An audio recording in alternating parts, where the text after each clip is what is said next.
Hello നമസ്കാരം. Basic science of COVID-19 എന്ന് പറയുന്ന ടീച്ചിങ് സീരീസിലെ മൂന്നാമത്തെ പാർട്ടാണിത്.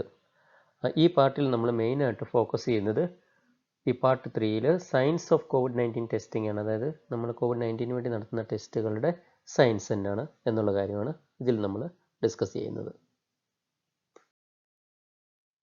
ഞാൻ പറഞ്ഞതുപോലെ നമ്മളിത് 4 ഡിഫറെൻറ്റ് പാർട്ടായിട്ടാണ് ഇപ്പം നടത്തുന്നത്. അതിൻ്റെ അകത്ത് പാർട്ട് 1ൽ നമ്മളൊരു സെല്ലിനെ കുറിച്ചും RNA, DNA അങ്ങനെയുള്ള ബേസിക് മെക്കാനിസം ഒരു സെല്ലിൽ നടക്കുന്നത് നമ്മൾ ഡിസ്കസ് ചെയ്തു. രണ്ടാമത്തെ പാർട്ടിൽ നമ്മൾ കൊറോണ വൈറസിൻ്റെ സ്ട്രക്ചർ, അതിൻ്റെ ഇൻഫെക്ഷൻ എങ്ങനെയാണ്, അതിൻ്റെ ട്രാൻസ്മിഷൻ എങ്ങനെയാണെന്നുള്ള കാര്യം ഡിസ്കസ് ചെയ്തു. ഈ ഒരു പാർട്ടിൽ ഞാൻ പറഞ്ഞതുപോലെ കോവിഡ്-19 ടെസ്റ്റിനെ കുറിച്ചാണ് ഡിസ്കസ് ചെയ്യുന്നത്.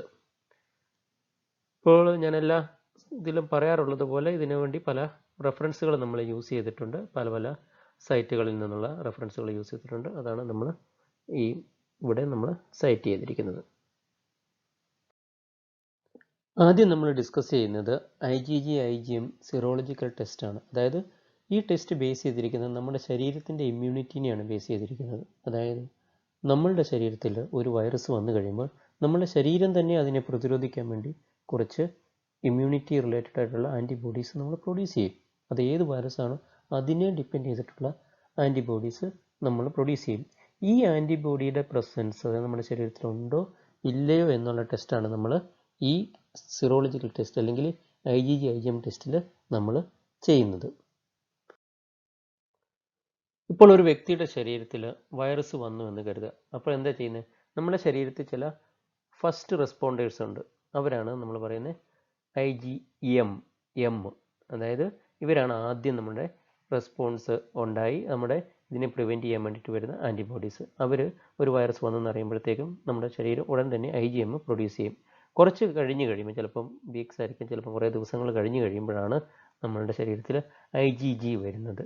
IgG ആണ് സെക്കൻഡ് റെസ്പോണ്ടേഴ്സ്. പക്ഷേ അവരാണ് ലോങ് ആയിട്ട് നിൽക്കുന്നവർ. കാരണം കുറച്ച് കഴിഞ്ഞിട്ട് ഈ IgM നമ്മുടെ ഡിസീസ് വന്നിട്ട് പോയി കഴിയുമ്പോഴത്തേക്ക് IgM മാറിക്കഴിഞ്ഞാലും IgG നമ്മുടെ ശരീരത്തിൽ കാണും. അതുകൊണ്ടാണ് IgG നമ്മുടെ ശരീരത്തിൽ ലോങ് ആയിട്ട് നിൽക്കും. കാരണം പിന്നീട് നമ്മുടെ ശരീരത്തിൽ ഈ ഒരു വൈറസ് വന്നാൽ അല്ലെങ്കിൽ ഇതുപോലുള്ള വൈറസുകൾ വന്നാലും അതിനെ ഫൈറ്റ് ചെയ്യേണ്ടത് IgGയുടെ റെസ്പോൺസിബിലിറ്റിയാണ്. നമ്മൾ ഈ IgG ടെസ്റ്റ് ചെയ്യുന്നത് നമുക്ക് പല രീതിയിൽ ചെയ്യാൻ. കാരണം നമുക്ക് എൻസൈമാറ്റിക്കലി നമുക്ക് അനലൈസ് ചെയ്യാം, അല്ലെങ്കിൽ തന്നെ നമുക്ക് സാധാരണ ഇപ്പോൾ ഒരു സ്ട്രിപ്പ് മെത്തേഡ് നമുക്ക് കുറച്ചുകൂടെ മനസ്സിലാക്കാൻ വേണ്ടി എളുപ്പമായിരിക്കും. ഇതിലെന്നെ സംഭവിക്കുന്നത്, നമ്മൾ 3 വരകൾ നിങ്ങൾക്ക് കാണാം. അതിലൊന്നാണ് കൺട്രോള്, പിന്നെ നമ്മൾ പറഞ്ഞ IgGയുടെ ഒരെണ്ണം, IgMൻ്റെ 3 വരകളും കാണാം. ഉള്ളി തിങ് നമ്മൾ ഒരു കാര്യം മനസ്സിലാക്കേണ്ട, ഈ ടെസ്റ്റ് കിറ്റ് വർക്ക് ചെയ്തോ എന്ന് അറിയണമെങ്കിൽ എപ്പോഴും നമ്മുടെ കൺട്രോള് പോസിറ്റീവ് ആയിരിക്കണം. കാരണം കൺട്രോള് പോസിറ്റീവ് ആണെങ്കിൽ മാത്രമേ ഉള്ളൂ, അല്ലെങ്കിൽ കൺട്രോൾ തെളിഞ്ഞെങ്കിൽ മാത്രമേ ഉള്ളൂ നമ്മുടെ കിറ്റ് ശരിക്കും വർക്ക് ചെയ്യുന്നുണ്ടെന്ന് നമുക്ക് പറയാൻ പറ്റുള്ളൂ. ഇനി എങ്ങനെയാണ് ഈ ടെസ്റ്റ് വർക്ക് ചെയ്യുന്നതെന്ന് നോക്കാം. ഇപ്പോൾ ഒരാൾക്കൊരു സംശയം വന്നു, അയാൾക്ക് കൊറോണ വൈറസ് ഉണ്ടോ എന്നുള്ള ഒരു സംശയം വന്നു നോക്കാം. അയാൾ വന്നു കഴിഞ്ഞാൽ അയാളുടെ ബ്ലഡ് എടുത്ത് നമ്മൾ അനാലിസിസിന് പോയി. ഇപ്പോൾ ഞാൻ പറഞ്ഞതുപോലെ ആദ്യം അയാളുടെ കൺട്രോൾ പോസിറ്റീവ് ആണോ എന്ന് നമുക്കറിയണം. കാരണം കൺട്രോൾ പോസിറ്റീവ് ആണെങ്കിൽ മാത്രമേ ഉള്ളൂ ആ കിറ്റ് എത്രമാത്രം റിലയബിൾ ആണ് എന്ന് നമുക്കറിയാൻ പറ്റത്തുള്ളൂ. അത് കഴിഞ്ഞിട്ട് പിന്നെ പല ഓപ്ഷൻസ് ആണ്. അതായത് അയാൾക്ക് ചിലപ്പോൾ ഒരു ബാൻഡ് IgMൻ്റെ ബാൻഡ് മാത്രം വരാം. IgMൻ്റെ ബാൻഡ് മാത്രം വന്നു കഴിഞ്ഞാൽ അതിൻ്റെ അർത്ഥം എന്താണ്? അദ്ദേഹത്തിന് ആക്റ്റീവായിട്ടുള്ളൊരു ഇൻഫെക്ഷൻ ഉണ്ട്. കാരണം നമ്മൾ പറഞ്ഞു IgM ആണ് ഫസ്റ്റ് റെസ്പോണ്ടേഴ്സ്. അവർ വന്നിട്ടുണ്ടെങ്കിൽ അതിൻ്റെ അർത്ഥം റീസെൻ്റ് ആയിട്ടുള്ളൊരു ഇൻഫെക്ഷൻ ഉണ്ട്. ഇനി IgGയും IgMും ഉണ്ടെങ്കിലുള്ള കാര്യം എന്താണ്? അതിൻ്റെ അർത്ഥം അദ്ദേഹത്തിന് ഇൻഫെക്ഷൻ ഉണ്ട്, പക്ഷേ ഒരു ഇച്ചിരി ലേറ്റർ സ്റ്റേജ് ആണ്. കാരണം IgGയും കൂടെ വന്നു. ഞാൻ പറഞ്ഞു IgG ഒരു ഇച്ചിരി കൂടെ കുറച്ച് ദിവസങ്ങളൂടെ കഴിഞ്ഞിട്ടേ ഉള്ളൂ ഡെവലപ്പ് ചെയ്യാമെന്ന്. ഇനി IgM ഇല്ല, IgG മാത്രമേ ഉള്ളെങ്കിൽ അതിനൊരു നല്ല ചാൻസ് അദ്ദേഹം മിക്കവാറും ക്യൂർ ആയിട്ടുള്ളൊരു പേഷ്യൻ്റ് ആയിരിക്കും. കാരണം IgM ഇല്ല, പിന്നെ IgG മാത്രമേ ഉള്ളൂ. അപ്പോൾ അത് ഇച്ചിരി കൂടെ ഒരു ലേറ്റർ ആയിട്ടുള്ള ഒരു കണ്ടീഷനാണ്, അയാൾക്ക് പാസ്റ്റ് ഇൻഫെക്ഷൻ ഉണ്ടായിരിക്കുക എന്നുള്ളതാണ്. ഇനി ഈ ഒരു ബാൻഡുകളും ഇല്ലെങ്കിൽ അതാണ് നമ്മൾ എക്സ്പെക്റ്റ് ചെയ്യുന്ന റിസൾട്ട്. അതിൻ്റെ അർത്ഥം അയാളൊരു ഹാപ്പി പേഴ്സൺ ആണ്, കോവിഡ് നെഗറ്റീവ് ആണ്, അദ്ദേഹത്തിന് ആക്റ്റീവ് ഇൻഫെക്ഷൻസ് ഒന്നും ഇതുവരെ ഇല്ല എന്നാണത് റെപ്രസെൻ്റ് ചെയ്യുന്നത്. നമ്മൾ ഇതുവരെ ഡിസ്കസ് ചെയ്തത് നമ്മളുടെ ശരീരത്തിൽ തന്നെ പ്രൊഡ്യൂസ് ചെയ്യുന്ന ആൻറ്റിബോഡിയെ ടെസ്റ്റ് ചെയ്യുന്ന സിറോളജിക്കൽ ടെസ്റ്റിനെ കുറിച്ചാണ്. ഇനി നമ്മൾ ഡിസ്കസ് ചെയ്യുന്നത് വൈറസിനെ തന്നെ നേരിട്ട് നമ്മൾ ടെസ്റ്റ് ചെയ്യുന്ന RT-PCR ടെസ്റ്റ് എന്ന് പറയുന്ന ടെസ്റ്റിനെ കുറിച്ചാണ്. ഇതെന്ന് പറഞ്ഞു കഴിഞ്ഞാൽ നമ്മൾ reverse transcription polymerase chain reaction എന്ന് പറയും. അതാണ് RT-PCR എന്ന് പറയുന്നത്. ഇത് ഇവിടെ നമ്മൾ നോക്കുന്നത് നമ്മുടെ ശരീരത്തിൽ SARS-CoV-2ൻ്റെ വൈറസ് പ്രസൻ്റ് ആണോ എന്നുള്ളത്. നമ്മുടെ മൂക്കിൽ നിന്നും അല്ലെങ്കിൽ നമ്മുടെ വായിൽ നിന്നൊക്കെ എടുക്കുന്ന സ്വാബ്സ് എടുത്തിട്ട് അതിലെ ജനറ്റിക് മെറ്റീരിയൽ അനലൈസ് ചെയ്തിട്ട് നമ്മൾ ടെസ്റ്റ് ചെയ്യുകയാണ് നമ്മുടെ ശരീരത്തിൽ വൈറസ് പ്രസൻ്റ് ആണോ ഇല്ലയോ എന്നുള്ള കാര്യമാണ് ഇവിടെ നമ്മൾ ടെസ്റ്റ് ചെയ്യുന്നത്. ഈ ഭാഗം നിങ്ങൾക്ക് മനസ്സിലാക്കണമെങ്കിൽ ദയവ് ചെയ്ത് നിങ്ങൾ പാർട്ട് 1 കാണണം. കാരണം നമ്മൾ പാർട്ട് 1ലാണ് നമ്മൾ മെയിനായിട്ട് എന്ത് പറഞ്ഞത്, നമ്മൾ RNA എന്നാ DNA എന്നാ അങ്ങനെയുള്ള ഇൻഫർമേഷൻസ് നമ്മൾ ഡിസ്കസ് ചെയ്തത്. അതുകൊണ്ട് നിങ്ങൾ പാർട്ട് 1 കണ്ടില്ലെങ്കിൽ ഒരു പക്ഷേ നമ്മൾ ഈ പാർട്ട് 3യിൽ പറയുന്ന ഈ RT-PCR ടെസ്റ്റ് മനസ്സിലാക്കാൻ കുറച്ച് ബുദ്ധിമുട്ടുണ്ടായിരിക്കും. കാരണം ഇത് മെയിനായിട്ട് നമ്മൾ RNAയുടെ പ്രോസസ്സിംഗ് ആണ് നമ്മൾ പറയുന്നത്. ഇതിൽ ബേസിക്കലി നമ്മൾ ഉപയോഗിക്കുന്നത് പോളിമറേസ് ചെയിൻ റിയാക്ഷൻ എന്ന് പറയുന്ന ഒരു ടെക്നോളജിയാണ്. ഈ ടെക്നോളജി വളരെ ഓൾഡാണ്, നമ്മൾ വർഷങ്ങളായിട്ട് ചെയ്തുകൊണ്ടിരിക്കുന്ന ഒരു ടെക്നോളജിയാണ്. ഇപ്പം ഞങ്ങളുടെ ലാബിലും എല്ലാ ലാബിലും മിക്കവാറും എല്ലാ മോളിക്കുലർ ബയോളജി ലാബുകളിലും നമ്മൾ നടത്തുന്ന ഒരു ടെക്നോളജിയാണ്. ഇതിൻ്റെ ബേസിക് പ്രിൻസിപ്പിൾ എന്ന് പറഞ്ഞു കഴിഞ്ഞാൽ ഹീറ്റ് ചെയ്യുക ഒരു ഹൈ ടെമ്പറേച്ചറിൽ, പിന്നെ കൂൾ ചെയ്യുക, കൂൾ ഒരു 50 to 65 ഡിഗ്രി. ഈ ഒരു ഭാഗം നമ്മൾ ഡിപ്പെൻഡിങ് ഓൺ ദ പ്രൈമറാണ്. നമ്മളത് പറയുമ്പോൾ നമുക്കത് മനസ്സിലാവും എന്താണ് പ്രൈമർ എന്ന്. പിന്നീട് നമ്മളിതിനെ ഒരു അറൗണ്ട് 72 ഡിഗ്രിയിൽ ഇതിനെ ഹീറ്റ് ചെയ്യുക. അങ്ങനെ 3 സ്റ്റേജുകളാണ്. ഒന്ന് ഈ ഹീറ്റിങ്, പിന്നെ അല്ലെങ്കിൽ ഇച്ചിരി കൂൾ ചെയ്തിട്ടുള്ള ഈ ഒരു ഡിഗ്രിയിൽ, പിന്നെയുള്ള ഈ ഡിഗ്രിയിൽ. അത് കഴിഞ്ഞിട്ട് വീണ്ടും ഈ സൈക്കിൾ, ഇതിങ്ങനെ ഒരു സൈക്കിളാണ്, ഇതിങ്ങനെ കണ്ടിന്യൂ ചെയ്തുകൊണ്ടിരിക്കുക. അപ്പോൾ ഇതിന് 3 പേരുകളാണ് പറയുന്നത്. ഒന്ന് ഡീനേച്ചറേഷൻ എന്ന് പറയുന്ന ഹൈ ടെമ്പറേച്ചറിൽ, അനീലിംഗ് എന്ന് പറയുന്ന ഒരു പ്രൈമർ ബൈൻഡ് ചെയ്യുന്ന ഒരു ഏരിയ, പിന്നെ എലോങ്ങേഷൻ എന്ന് പറയുന്നത് നമ്മളൊരു പുതിയ DNA സിന്തസിസ് ചെയ്യുന്ന ടൈം. ഇതിങ്ങനെ നമ്മൾ ഈ ഒരു പ്രോസസ്സ് ഇങ്ങനെ റിപ്പീറ്റ് ചെയ്തുകൊണ്ടിരിക്കും. അപ്പം നിങ്ങൾ ഇത്രയും ഓർത്താൽ മതി, ഈ ടെക്നോളജി ബേസിക്കലി ഹീറ്റിൻ്റെ ഒരു സൈക്കിൾ, അതുകൊണ്ടാണ് ഇതിനെ തെർമൽ സൈക്കിൾ എന്ന് പറയും. ഇതിനെ ടെമ്പറേച്ചർ ഇങ്ങനെ സൈക്കിൾ ചെയ്യുന്ന ഒരു പ്രൊസീജിയറാണ് PCR എന്ന് പറയുന്നത്. ഇതെങ്ങനെ വർക്ക് ചെയ്യുന്നത് നോക്കാം. ഇത് നമ്മൾ ആദ്യത്തെ ക്ലാസ്സിൽ നമ്മൾ പറഞ്ഞു DNA എന്താണെന്ന്. DNA എന്ന് പറയുന്നത് 2 സ്ട്രാൻഡ് ഉണ്ട്, അത് രണ്ടും കണക്ട് ചെയ്തിരിക്കുന്ന ബേസുകളാണ്. ഈ ബേസുകൾ 2 ഹാഫുകളാണ്. ആ ഹാഫുകൾ തമ്മിൽ അങ്ങോട്ടും ഇങ്ങോട്ടും ക്രോസ് ആയിട്ട് കണക്ട് ചെയ്തിരിക്കുകയാണ്. അപ്പം അതുപോലെ തന്നെ ഞാൻ പറഞ്ഞു ഇപ്പോഴും ഇതിന് കോംപ്ലിമെൻ്ററി ആയിട്ടുള്ളത്, അതായത് എയ്ക്ക് പകരം T വരും, സിക്ക് പകരം G വരും. ഇത് എയും ടിയും തമ്മിൽ കണക്ട് ചെയ്യുള്ളൂ, സിയും ജിയും തമ്മിൽ കണക്ട് ചെയ്യുള്ളൂ. ഇത് വളരെ ഇമ്പോർട്ടൻ്റ് ആണ് ഇത് പഠിക്കണമെങ്കിൽ, ഈ ഒരു ഭാഗം നമുക്ക് മനസ്സിലാണെങ്കിൽ. അപ്പോൾ ഞാൻ പറഞ്ഞ പോലെ ആദ്യത്തെ സ്റ്റെപ്പിൽ ഹീറ്റിംഗ് 94 ഡിഗ്രിയിൽ ഹൈ ഡിഗ്രി ഹീറ്റ് ചെയ്യുന്നു. അപ്പം അവിടെ ഡീനാച്ചുറേഷൻ നടക്കുന്നു. അപ്പം ഡീനാച്ചുറേഷൻ നടക്കുമ്പോൾ എന്ത് ചെയ്യും, ഈ 2 സ്ട്രാൻഡുകളെ സെപ്പറേറ്റ് ചെയ്ത് 2 പകുതികളാക്കി മാറ്റും. അതായത് ഈ കണക്ട് ചെയ്തിരുന്ന ബേസുകളെല്ലാം സെപ്പറേറ്റ് ചെയ്യും. അതിനെ ഇപ്പം 2, അപ്പോൾ ഇത് ഡബിൾ സ്ട്രാൻഡ് ഉണ്ടായിരുന്ന DNA ഇപ്പം സിംഗിൾ സ്ട്രാൻഡ് DNA ആക്കി. നമ്മുടെ RNA പഠിച്ച പോലെ RNA പോലെ ഇരിക്കും, അതുപോലെ ആകും. RNA അല്ല, ഇത് RNA പോലെ. RNA എന്ന് പറഞ്ഞാൽ കോംപ്ലിമെൻ്ററിയാണ് വരുന്നത്. ഇതിൻ്റെ ഒരു ഹാഫായിട്ട് വരുന്നതിനെയാണ് സിംഗിൾ സ്ട്രാൻഡഡ് DNA എന്ന് പറയും. ഇനി എന്നെ ചെയ്യും, അപ്പോൾ അതാണ് ഫസ്റ്റ് സ്റ്റെപ്പിൽ ഹീറ്റ് ഡീനാച്ചുറേഷൻ എന്ന് പറയുന്ന സ്റ്റെപ്പ്.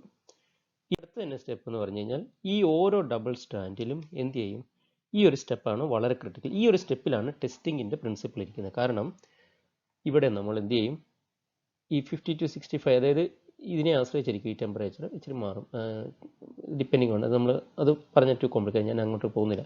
എന്താ ചെയ്യുന്നതെന്ന് വെച്ച് കഴിഞ്ഞാൽ ഈ സിംഗിൾ സ്ട്രാൻഡിന് കോംപ്ലിമെൻ്റ് ആയിട്ടുള്ള ഒരു കുഞ്ഞ് സീക്വൻസ്, ഒരു ചെറിയ സീക്വൻസിങ് ഏരിയ ഇവിടെ കൊണ്ടുവരും. അതിനാണ് നമ്മൾ പറയുന്നത് പ്രൈമർ എന്ന് പറയുന്നത്. പ്രൈമർ എന്ന് പറഞ്ഞാൽ ഒരു ചെറിയ DNA ഫ്രാഗ്മെൻ്റ് ആണ്, ഒരു ചെറിയ ഫ്രാഗ്മെൻറ്റ്. പക്ഷെ അതിന് ഇതിൻ്റെ ഉള്ള കോംപ്ലിമെൻ്റ്, അതായത് ഇവിടെ A ആണെങ്കിൽ ഇവിടെ T വരും, ഇവിടെ C ആണെങ്കിൽ ഇവിടെ G വരും, അങ്ങനെ ഒരെണ്ണം വരും. അത് കഴിയുമ്പോഴത്തേക്കും ഈ ഷോർട്ട് സീക്വൻസ് വന്നിട്ട് ഈ ഒരു ടെമ്പറേച്ചറിൽ ഡിപ്പെൻഡിങ് ആണ് ഈ പ്രൈമറിൽ എത്ര C അല്ലെങ്കിൽ എത്ര G ഉണ്ടെന്നനുസരിച്ച് ഈ ടെമ്പറേച്ചർ. കാരണം അത് അതിൻ്റെ ഒരു ഇച്ചിരിയുടെ ബേസിക് പ്രിൻസിപ്പിളാണ്. കാരണം വെച്ച് കഴിഞ്ഞാൽ ഈ CG ആശ്രയിച്ചാണ് ഇത് ഏത് ടെമ്പറേച്ചറിലാണ് ഇത് ബൈൻഡ് ചെയ്യുന്നതെന്ന് അറിയുന്നത്. അപ്പം ഇത് നമ്മൾ ഇതിന് അനുകൂലമായിട്ടുള്ള, ഈ പ്രൈമറിന് അനുകൂലമായിട്ടുള്ള ടെമ്പറേച്ചറിൽ വെച്ച് കഴിയുമ്പോൾ എന്ത് ചെയ്യും, ഈ പ്രൈമർ വന്നിട്ട് ഇവിടെ ബൈൻഡ് ചെയ്യും, ഇവിടെ കോംപ്ലിമെൻ്റിൽ. അപ്പം ATL CGL, അപ്പം നമുക്കറിയാം നമ്മുടെ എക്സാക്ട് പ്രൈമർ ഇവിടെ വെച്ചിരിക്കുന്നത്, ഇതിന് കോംപ്ലിമെൻ്റ്. അപ്പോൾ ഇതിങ്ങനെ വന്ന് ബൈൻഡ് ചെയ്യും. ബൈൻഡ് ചെയ്ത് കഴിഞ്ഞ് തന്നെ ചെയ്യും ചില എൻസൈംസ് ഒക്കെ ഇട്ട് കഴിയുമ്പോഴത്തേക്കും നമുക്ക് ഇതിനൊരു മിക്സാണ്. ആ മിക്സ് ഇട്ട് കഴിയുമ്പോഴത്തേക്കും എന്ത് സംഭവിക്കും, ഈ സ്റ്റെപ്പ് 3യിൽ നമ്മൾ എക്സ്റ്റൻഷൻ എന്ന് പറയുന്ന ഒരു സ്റ്റെപ്പാണ്. എക്സ്റ്റൻഷൻ എന്ന് പറഞ്ഞാൽ ഈ ബാക്കിയുള്ള ഭാഗവും കൂടെ എക്സ്റ്റെൻഡ് ചെയ്തെടുക്കുക. അപ്പം സ്റ്റെപ്പ് 3യിൽ എന്ത് ചെയ്യും, ഈ പ്രൈമർ ഇങ്ങനെ എക്സ്പാൻഡ് ചെയ്തിട്ട് ഒരു പുതിയ കോപ്പി ഓഫ് DNA ഉണ്ടാവും.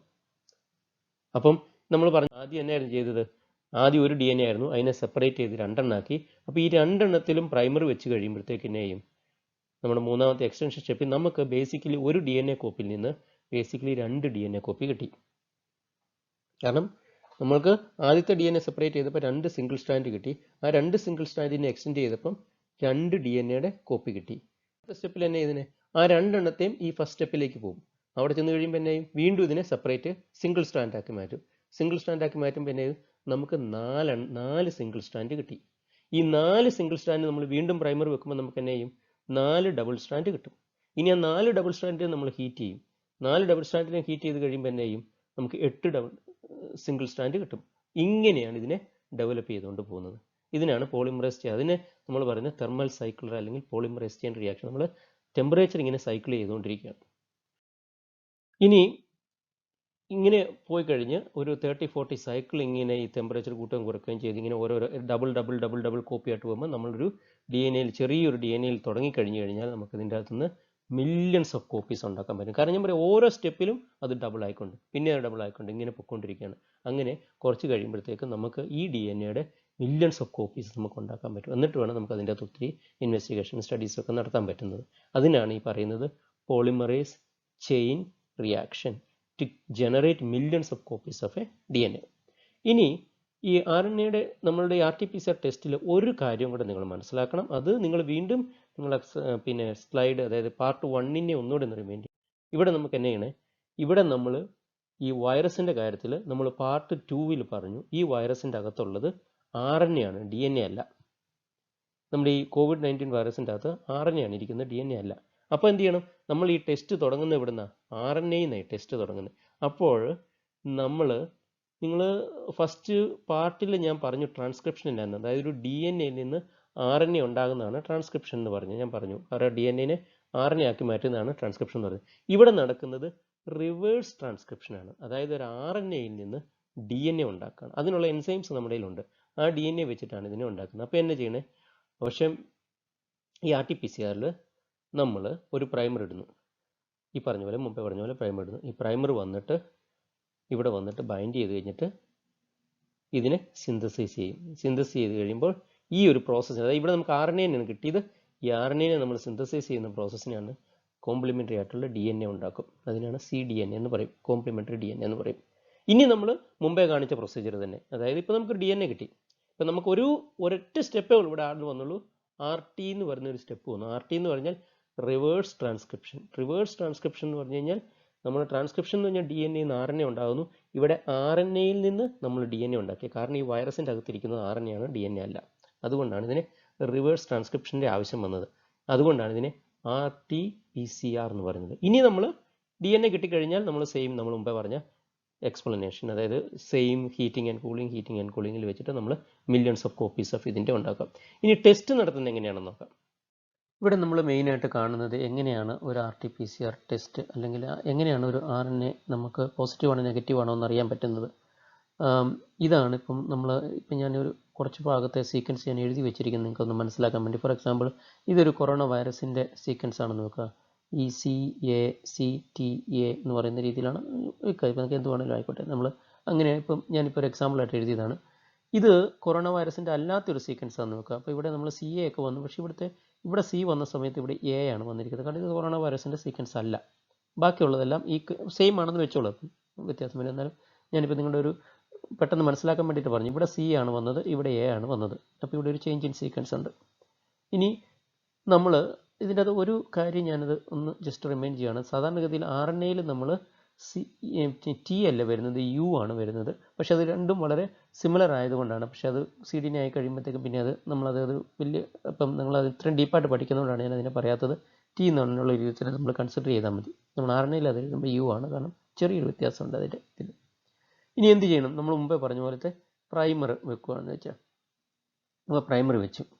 അപ്പം നമ്മൾ ഇതിനുള്ള കോംപ്ലിമെൻ്ററി ആയിട്ടുള്ള പ്രൈമറാണ്, രണ്ടിൻ്റെ അകത്ത് ഒരുപോലെ ഇട്ട് കഴിയുമ്പോൾ എന്ത് ചെയ്തും, ഇതിപ്പം നമ്മളുടെ ഉദ്ദേശം അനുസരിച്ച് GCയോട് മേടിക്കും TA, അതുപോലെ തന്നെ GC ഞാൻ പറഞ്ഞായിരുന്നു. എപ്പോഴും ഇത് അങ്ങോട്ടും ഇങ്ങോട്ടും ഈ ലെറ്റേഴ്സേ ഉള്ളൂ ബൈൻഡ് ചെയ്യുള്ളൂ. അപ്പോൾ അങ്ങനെ വന്നു കഴിയുമ്പോഴത്തേക്കും എന്നെ സംഭവിക്കുന്നത്, ഈ നമ്മൾ ഫസ്റ്റ് പറഞ്ഞ അനീലിംഗ് ടെമ്പറേച്ചറിൻ്റെ കൊടുത്തു കഴിയുമ്പോഴത്തേക്ക് നമ്മളിത് അനീൽ ചെയ്യേണ്ട സമയത്ത് വരുമ്പോഴത്തേക്ക് ഇത് വളരെ കൃത്യമായിട്ട് വന്ന് ബൈൻഡ് ചെയ്യും. കാരണം ഇതിന് സി ഉണ്ട്, സിക്ക് മാച്ചിങ് ആയിട്ടുള്ള ജി ഉണ്ട്. അത് കഴിഞ്ഞിട്ട് പിന്നെ അടുത്തുള്ള സ്റ്റെപ്പിനായി ഇത് എക്സ്റ്റൻഷൻ സ്റ്റെപ്പിലേക്ക് പോകും. ഇനി ഇത് COVID-19 വൈറസ് ഇല്ലാത്ത ഒരാളുടെ ജനറ്റിക് മെറ്റീരിയൽ എടുത്തിട്ട് നമ്മൾ ടെസ്റ്റ് ചെയ്യുകയാണെങ്കിൽ എന്താ സംഭവിക്കുക? നമുക്കറിയാം ഇവിടെ എ ആണ് വന്നിരിക്കുന്നത്. ഇതിങ്ങനെ വന്നു കഴിയുമ്പോഴത്തേക്കും ഇവിടെ ഞാൻ പറഞ്ഞ A can only bind to T, C can only bind to G എന്ന് പറയുന്ന പ്രിൻസിപ്പിളാണ് ഇവിടെ വർക്ക് ചെയ്യുന്നത്. ഇങ്ങനെ വന്നു കഴിയുമ്പോഴത്തേക്ക് എന്ത് ചെയ്യും? ഇവിടെ വരുമ്പോഴത്തേക്കും ഈ പ്രൈമറിന് ഈ ആളുടെ സീക്വൻസിനെ ബൈൻഡ് ചെയ്യാൻ പറ്റത്തില്ല. കാരണം ഇവിടെ എ ആണ് ഇരിക്കുന്നത്, ഇവിടെ സി ആണെങ്കിലേ ഉള്ളൂ ഈ ജിക്ക് വന്ന് ബൈൻഡ് ചെയ്യാൻ പറ്റത്തുള്ളൂ. അപ്പം ഇതെന്ത് ചെയ്യും? ഇവിടെ ഇത് വർക്കൗട്ട് ആകില്ല. ഇവിടെ ഇങ്ങനെ എക്സ്റ്റെൻഡ് ചെയ്ത് പുതിയ കോപ്പി ഉണ്ടാക്കാൻ പറ്റിയില്ല. ഇത് നമുക്ക് രണ്ട് രീതിയിൽ ചെയ്യാം. ഒന്നെങ്കിൽ നമ്മൾ ഈ RNA നിന്ന് RT ചെയ്ത് നമ്മൾ CDNA ആക്കുമ്പോഴും നമുക്ക് ചെയ്യാം. അല്ലെങ്കിൽ വേറൊരു മെത്തേഡ് ഉണ്ട്. ചിലപ്പം നമുക്ക് കംപ്ലീറ്റ് RNA അങ്ങോട്ട് എക്സ്പാൻഡ് ചെയ്തിട്ട് പിന്നെ നമുക്ക് അതിൻ്റെ ഇടയ്ക്കുള്ളൊരു PCR-ൻ്റെ ഒരു പ്രൈമർ വെക്കുക. അപ്പം നമ്മൾ അടുത്ത RT നമ്മൾ മൊത്തത്തിൽ ചെയ്തിട്ട് പിന്നെ അടുത്ത PCR സ്റ്റെപ്പിൽ നമ്മളൊരു പ്രൈമർ നല്ല പ്രോപ്പറായിട്ട് ഡിസൈൻ ചെയ്ത് വെച്ചാൽ മതി. അങ്ങനെയാണെങ്കിലും നമ്മൾക്ക് എങ്ങനെയാണോ സീക്വൻസ് ഡിഫറൻസ് ഉള്ളിടത്ത് ഇതുമായിട്ട് മാച്ച് ചെയ്യാത്ത പ്രൈമർ എവിടെ വെക്കുന്നു അവിടെ ഇത് ആംപ്ലിഫൈ ചെയ്യാതെ വരും. അപ്പം ഫൈനലി എന്താ സംഭവിക്കുന്നത്? നമ്മളൊരു COVID-19 പോസിറ്റീവായിട്ടുള്ള ഒരാളുടെ ജനറ്റിക് മെറ്റീരിയൽ എടുത്തിട്ട് നമ്മൾ ഈ RT-PCR എന്ന് പറയുന്ന സ്റ്റെപ്പ് നടത്തുമ്പോൾ നമുക്ക് ആംപ്ലിഫൈ ചെയ്ത് മില്യൺസ് ഓഫ് കോപ്പീസ് നമുക്ക് ജനറേറ്റ് ചെയ്യാൻ പറ്റും. കാരണം ഇത് RNA DNA ആക്കിയിട്ട് പിന്നെ DNA പോളിമറൈസ് ചെയ്യാൻ റിയാക്ഷനുകളിൽ പോയി കഴിയുമ്പോഴത്തേക്കും അതിന് ഒത്തിരി കോപ്പീസ് ഉണ്ടാകും. ഈ ഒരു ആള് നെഗറ്റീവ് ആയിട്ടുള്ള ഒരാളുടെ ജനറ്റിക് മെറ്റീരിയൽ വെക്കുമ്പോൾ എന്ത് ചെയ്യും? നമ്മൾ പറയുന്നത് രണ്ടിലും സെയിം പ്രൈമറാണ് യൂസ് ചെയ്യുന്നത്.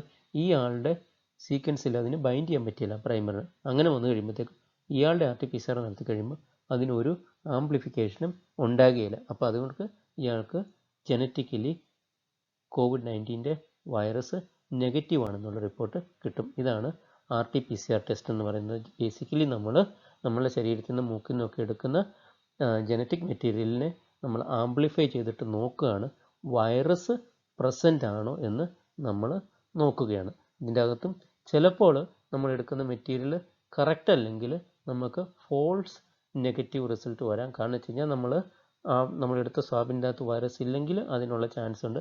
നമ്മൾ ഈ പറഞ്ഞ രണ്ട് ടെസ്റ്റുകൾക്കും ഫോൾസ് പോസിറ്റീവിനും ഫോൾസ് നെഗറ്റീവിനുമുള്ള ചാൻസുകളുണ്ട്. ഇപ്പോൾ ഈ പ്രൈമർ വളരെ കറക്റ്റ് അല്ല, ഞാൻ പറഞ്ഞു ആ പ്രൈമർ വേറെ ഒരു വൈറസ് സീക്വൻസുമായിട്ട് മാച്ച് ചെയ്യരുതെന്ന് പറഞ്ഞു. അങ്ങനെ വേറെ ഏതെങ്കിലും ഇൻഫ്ലുവൻസ പോലുള്ള ഏതെങ്കിലും ഒരു വൈറസുമായിട്ട് മാച്ച് ചെയ്യുന്ന ഒരു സീക്വൻസ് ആ പ്രൈമർ കറക്റ്റ് അല്ലെങ്കിൽ ചിലപ്പം അദ്ദേഹത്തിന് ആ അസുഖം ഉണ്ടെങ്കിൽ ചിലപ്പം പോസിറ്റീവായിട്ട് വന്നിരിക്കാം. അപ്പം ഫോൾസ് പോസിറ്റീവിനും ഫോൾസ് നെഗറ്റീവിനും ഉള്ള ചാൻസുകൾ ഉണ്ട്. പക്ഷെ അത് ഇപ്പോൾ നടത്തുന്ന ടെസ്റ്റുകൾ വളരെ അക്യുറേറ്റ് ആയതുകൊണ്ട് കഴിയുന്നത്തോളം അതിനുള്ള ചാൻസുകൾ കുറവാണ്. പക്ഷേ സ്റ്റിൽ വി ഹാവ് ചാൻസസ്. അതുകൊണ്ടാണ് മൾട്ടിപ്പിൾ ടൈംസ് ഇപ്പോൾ IgG ചെയ്ത് കഴിഞ്ഞ ഒരാൾ പിന്നെ RT-PCR ചെയ്ത് വെരിഫൈ ചെയ്യണം എന്നൊക്കെ പറയാൻ കാര്യം. ഈ പിക്ചറുകളിൽ കാണുന്നത് നമ്മളിപ്പോൾ പറഞ്ഞ ഈ RT-PCR അല്ല, PCR ചെയ്യുന്ന PCR മെഷീൻസ് ആണ്, അല്ലെ തെർമോസൈക്കിൾസ് ആണ്. ഇതിൻ്റെ അകത്ത് സാധാരണഗതിയിൽ നമുക്ക് 96 വെൽ ഫോർമാറ്റിലുള്ള പ്ലേറ്റുകളുണ്ട്. ഈ പ്ലേറ്റുകളിലാണ് ശരിക്കും ഹീറ്റ് ചെയ്യുകയും കൂൾ ചെയ്യുകയും ഇങ്ങനെ കാര്യങ്ങൾ നടക്കുന്നത്. അവിടെ നമുക്ക് കുറച്ച് സാമ്പിൾ, ഇപ്പോൾ 8 സാമ്പിളേ ഉള്ളെങ്കിൽ നമുക്ക് ഇതുപോലെ കുറച്ച് സാമ്പിളായിട്ട് നമുക്കൊരു സ്ട്രിപ്പ് പോലെ വെക്കാം. അല്ലെങ്കിൽ നമുക്ക് 96 പിന്നെ പ്ലേറ്റുകളിൽ നമുക്ക് ഓരോ വെല്ലിലും ഓരോ സാമ്പിൾ വെച്ച് വെക്കാം. അങ്ങനെ വെക്കാം.